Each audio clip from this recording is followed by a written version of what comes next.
It looks like that was Sam. You said we got everybody? Not yet. Can you hear us, Sam? I can. Perfect.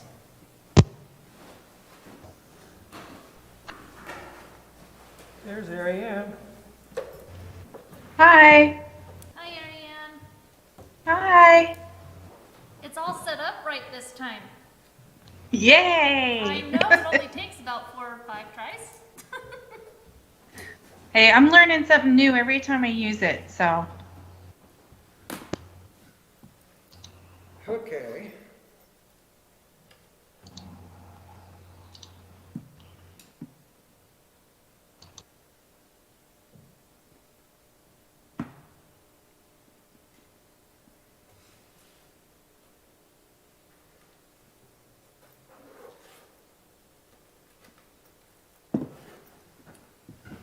Randy, that joint thing Tuesday, is that at 5? I'll have to double check and see if it's at 5 or 5:30. I can't I remember. think it's, no, it's 5:30. 5:30? Yeah, the joint work session? Yeah, Yeah, 5:30. okay, And that'll be here. yeah.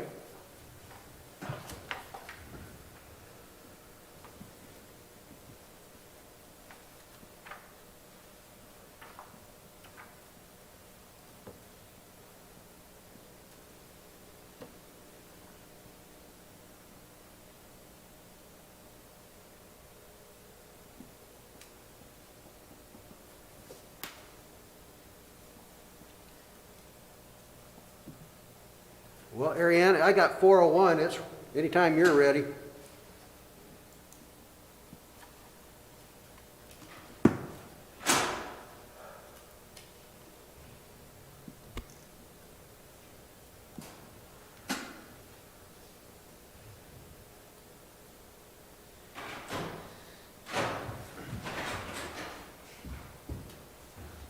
Hey, Henry. How's it going? It's a go.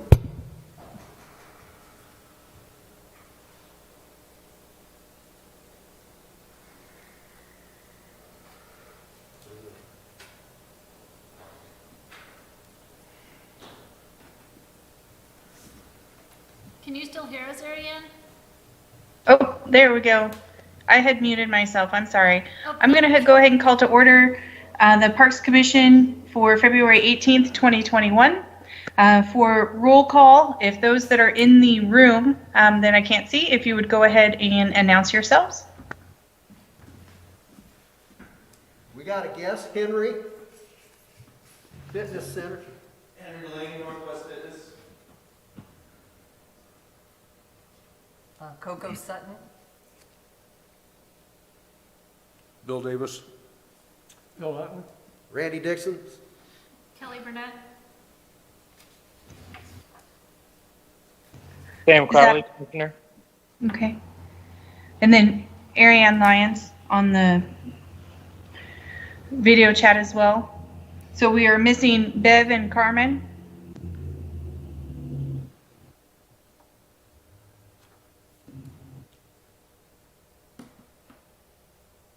I don't see them. And did Okay. you say you couldn't see an image of council chambers? No. I just see a big S. Okay.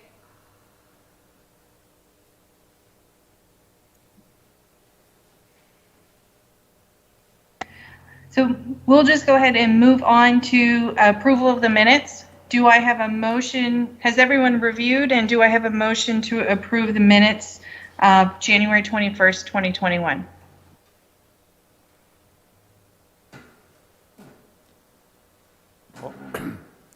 This is Commissioner Davis. I'll move to approve the minutes. Thank you, Bill. Do I have a second? Sam Crowley will second. Thank you, Sam. Any discussion? Any opposed? Hearing none, motion carries to approve the minutes. Item number 3 is citizen input, public comment. Randy, is this when the guest would like to present some information? Yeah, Henry's here and he would like to address the commission, so I'm gonna let Henry have the floor here. Okay. So I came in last month and we talked about a proposal that would have our company work in a public-private partnership with the city of Coos Bay to provide a full-size baseball field over at Mingus Park in exchange for a contract to facilitate activities down there and maintain the grounds. And there's a couple of things I wanted to touch on after I left the meeting that were said that I just wanted to correct the information. Just point out a couple of things so that the commission is aware of the same information that I have.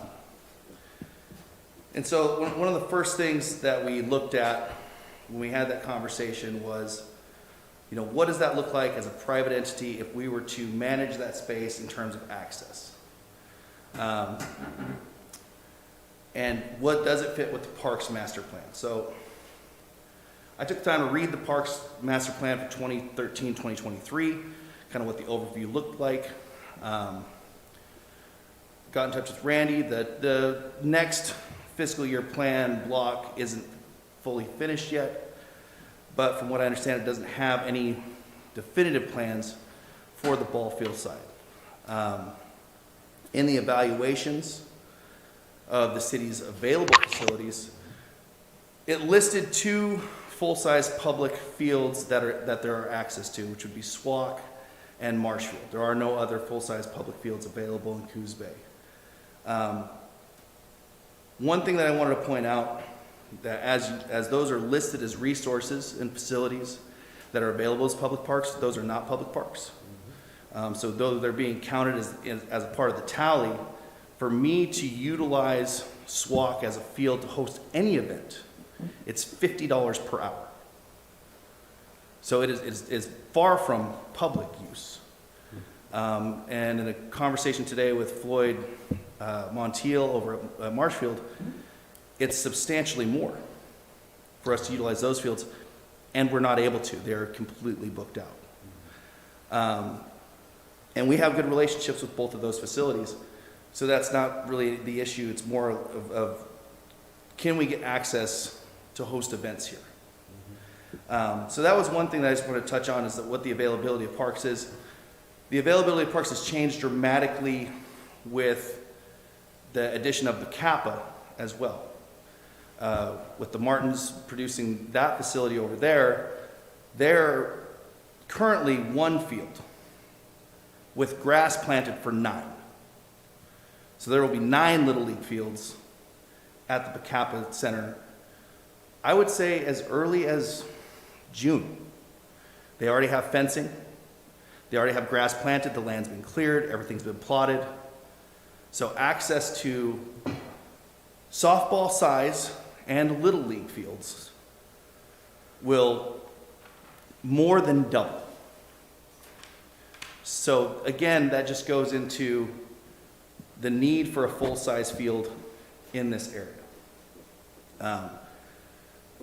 Another point I wanted to touch on, and that was in regard to, Randy, I think your specific concern of what happens to Little League, because then we don't have any Little League fields. The other piece of that is, if we were to manage that space, it's in our best interest to create a modular base path pattern that allows us to accommodate Little League fields, or a multi-purpose space. In a 400-foot field, 400 to center, 300 to each line, we can also facilitate a full football field across the middle. You guys are old enough to remember old Sun Life Stadium where the Dolphins played, and there's a baseball field in the middle of it, or in Oakland. It would be no different to have a full-size field down here at Mingus. Now, another point of concern was that, well, here we have a park in a residential neighborhood and we want to drive large events down to it. There's a public pool down there. There's concerts down there. It is 1 block off of what is designated as a highway that goes up, or where it comes up Ocean. It's 4 lanes. So to imply that that's exclusively a residential neighborhood, that it is a park that is a buffer for the industrial and residential zoning that comes down through those streets, and the residents that live on the other side. And that's all residential. But it's not a purely residential zone. I mean, you can look at the commercial aspects of it, run all the way up. So that was another piece that I wanted to address.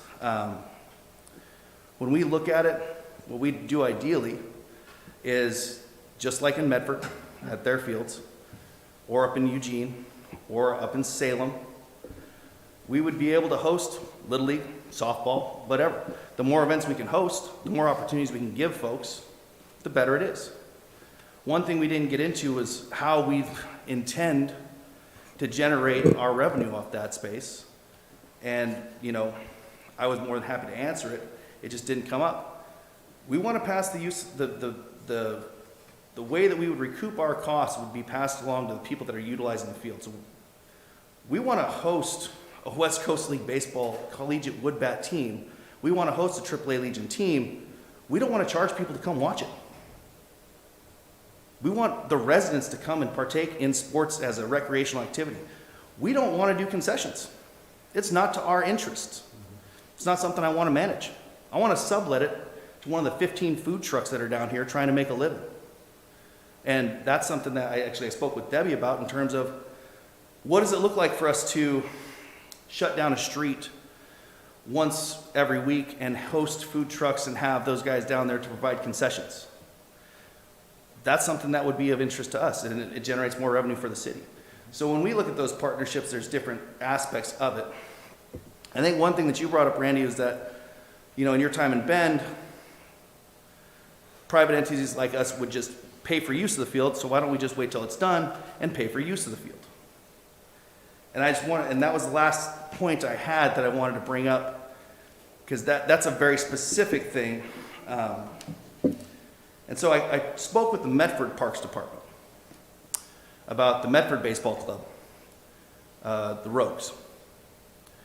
Their contract to manage facilities for the city of Medford is $0 per year on a 10-year annum with a 10-year renewal for 100 years. Because they bring people into town. So they're obligated to a certain number of events that they must host every year.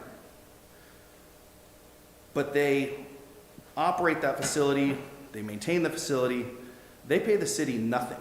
And in fact, the city grants them up to $250,000 a year for improvements to be made to that and still have it remain under their private contract to facilitate the things that are going on there. Bend. So, Vinciana Stadium, home of the Elks. They pay $1 a year on a 10-year annum.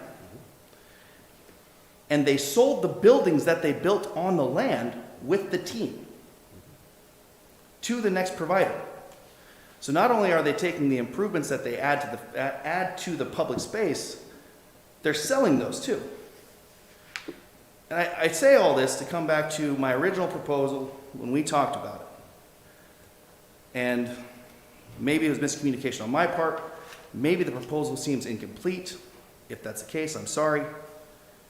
But we're trying to give assets to the city on a 20-year term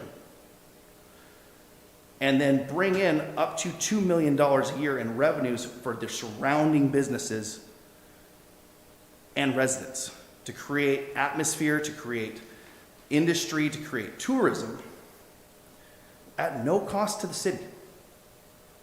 Like,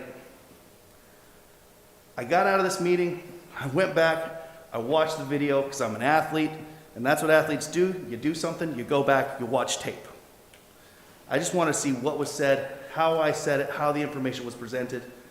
And a lot of people that are in support of us doing this went and watched it as well.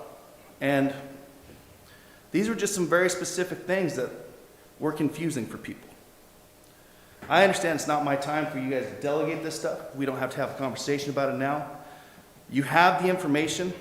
I would like to continue that dialogue. If we're not able to renovate this stadium down here, I'll build a stadium somewhere. Like, it's gonna happen. The land will be available at some point. We've looked at a couple of different locations. We wanna make it work. I'm a big believer in the power of baseball to bring communities together.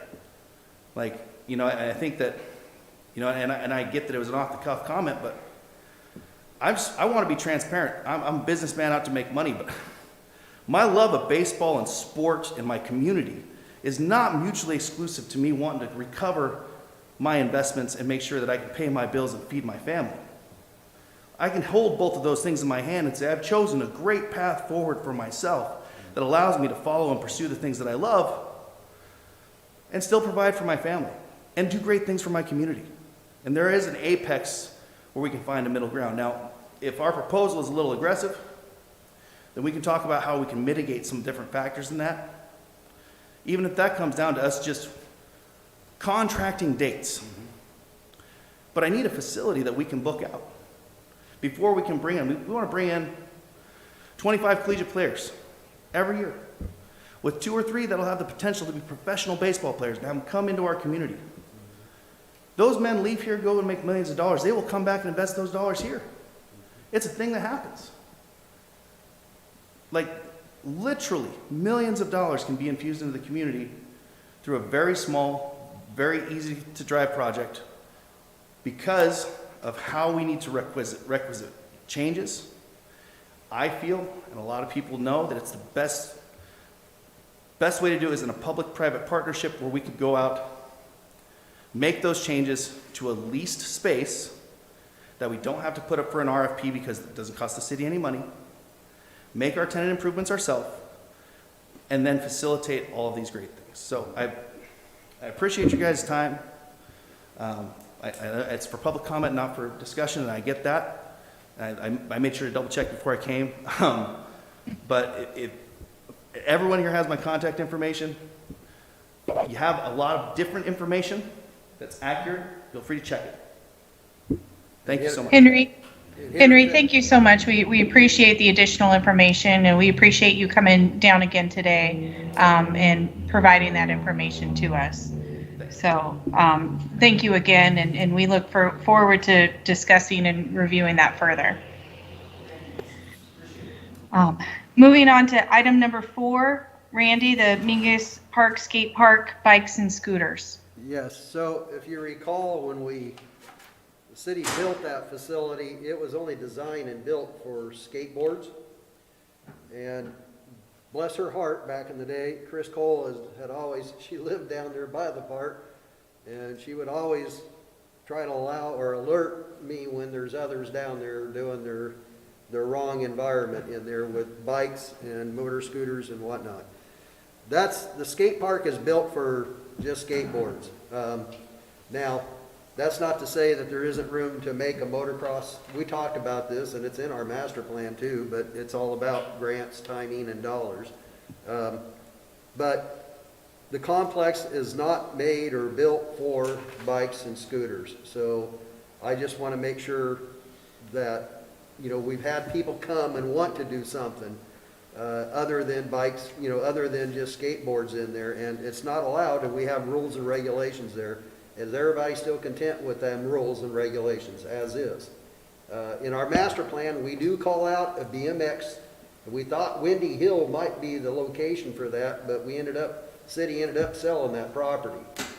So, but we do have other locations, and as we get into discussion, I want to keep that open when we get to talking about the ball field complex.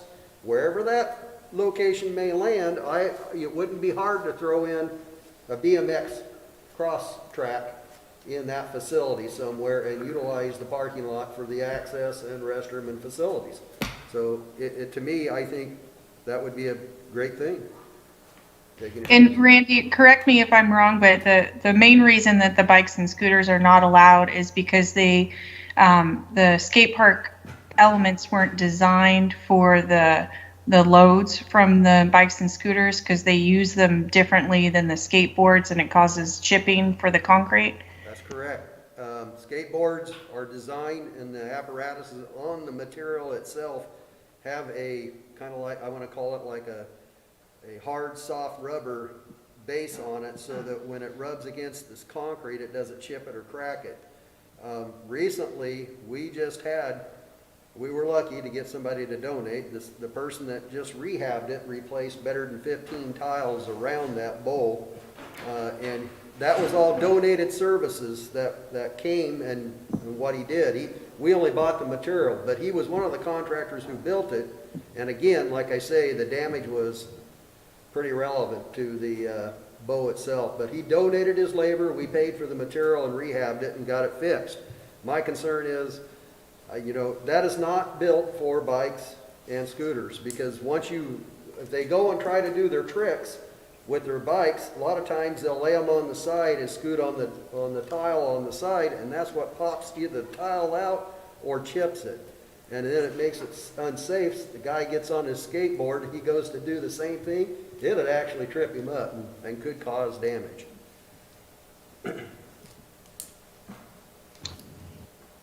So it's Randy, not- you're just looking for a consensus that we're going to continue to With the not rules- allow Yes, bikes and exactly. scooters? Yeah, exactly, with their current rules and regulations of the facility. And if we want to look down the road for an BMX, it's in our master plan, and as you know, Aaron, we got to update that, and we're coming on that timeline for planning on the update of that. But I would say that facility needs to stay just skateboard. Do any of the commissioners have any additional comments regarding the bikes and scooters? Well, I agree with Randy. I know from past experiences, the only one I can think of that tried to use multiple types of,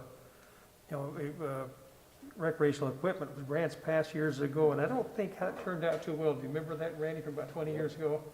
But most of them we talked to when we first started talking about putting the skateboard in were adamant about skateboards only for the reason Randy just got through explaining to us. So, I agree 100%. We need to keep it for only skateboards. It's so much easier to design, if we're talking about a new complex anyway, it would be so much easier and not even a cost factor in my mind to do a nice BMX track and have it within the facilities of a nice ball complex. So that's something we can talk later on. Do the kids that use the park, do they know that it's not for bikes? Yeah, there's, most people follow the rules, most people do. Yeah. There are some, and the parents, and the gentleman that's been working out there on that skate park has really taken it to heart, because he's donated a lot of labor to repair things there, and it kind of hurts his feelings when he sees bikes get out there and just doing the damage that they're doing. And I can't blame him, he's willing to do the work and upkeep to keep it in good shape, but he can't continue to repair things that people tear up where it's not suited to be in there.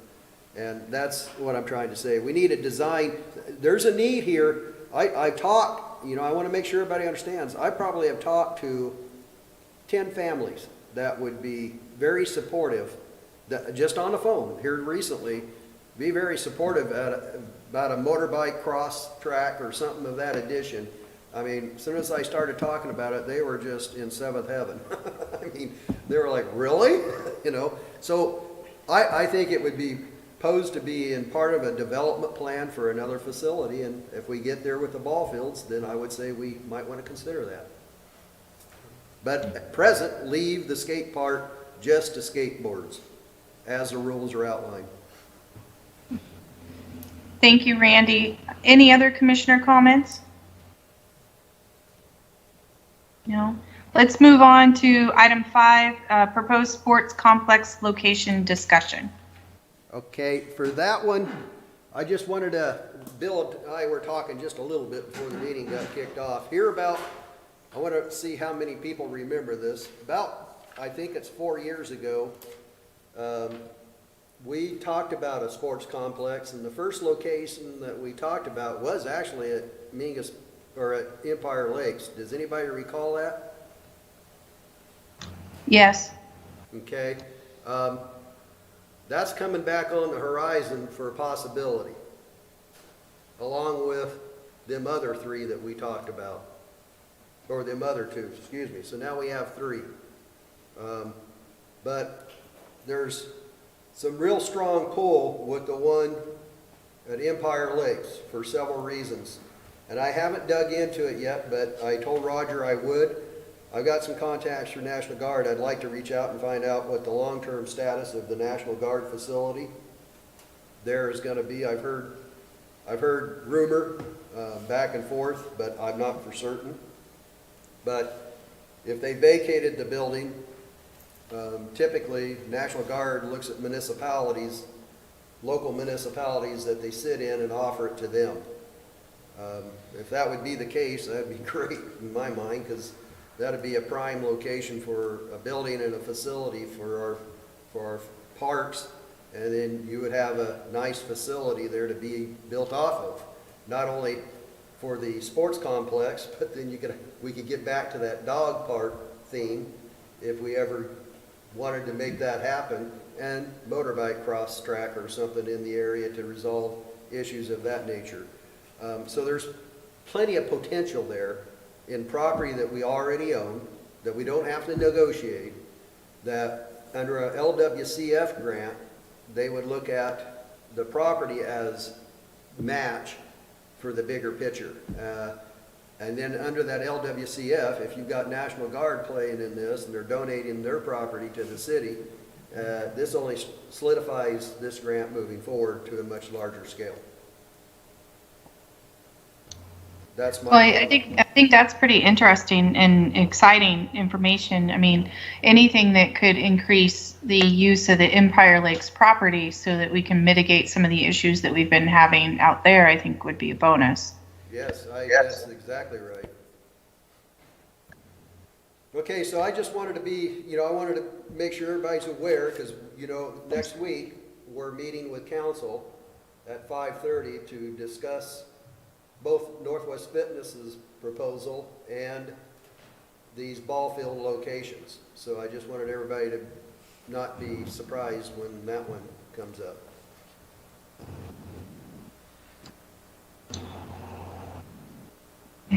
Randy, do you have any other additional items?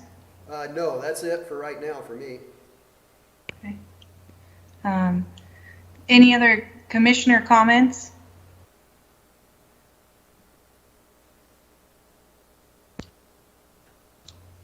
In general, for anything related to parks?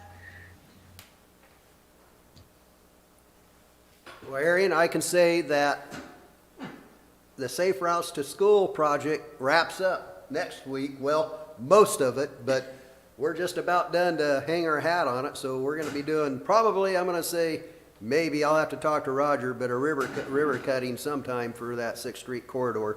But it should be around the corner. I'll keep everybody dialed in on it.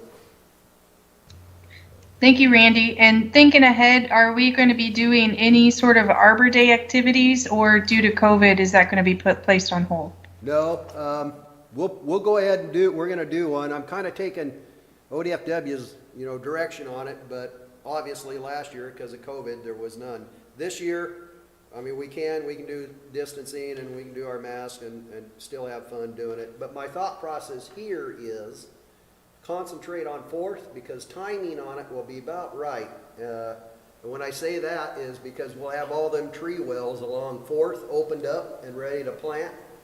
So working with the contractor and some volunteers, we could plant those. How do you think of that? I think that sounds great. All right. So we can get some volunteers from board members and whatnot in the community and make an Arbor Day. Perfect.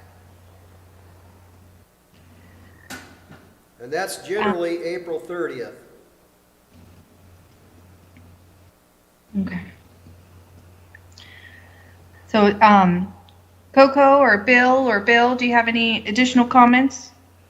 It's good to see Patty Scott there, and is that a bridge I see in the background behind her? You would go there, Will. We wished.